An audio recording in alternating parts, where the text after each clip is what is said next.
Hello everyone, কেমন আছেন সবাই? আশা করছি সবাই অনেক বেশি ভালো আছেন। যে যেখান থেকে আমার ভিডিওটা দেখছেন, আপনাদের শরীর এবং মন দুটোই সুস্থ স্বাভাবিক রয়েছে।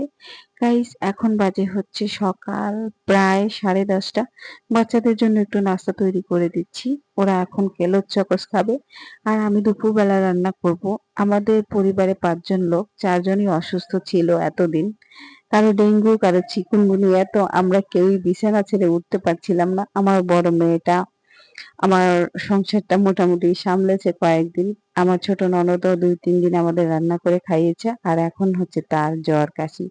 দুপুরবেলা আজকে কি, কি রান্না করা হচ্ছে সেটাই তোমাদের সাথে শেয়ার করব। একটু আগে তোমরা দেখছিলে যে মাছ কাটা হচ্ছে। ওই মাছ আমাদের জন্যই কাটা হচ্ছিল। আমি কাল আমার হাসব্যান্ডের সঙ্গে বাজারে গিয়েছিলাম মাছ কিনতে।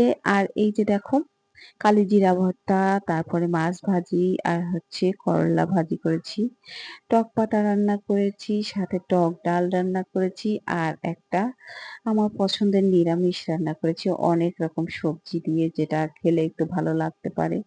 আর মুখের রুচি এখন চেঞ্জ করতে হবে, সেই কারণে হচ্ছে বিভিন্ন রকম টক, বিভিন্ন রকম মানে আইটেম তৈরি করে খেয়ে দেখছি যে কোনটা আসলে ভালো লাগে। কিছুই ভালো লাগছিল না। অনেকদিন ধরে আসলে সেভাবে খাবারও খেতে পারছিলাম না।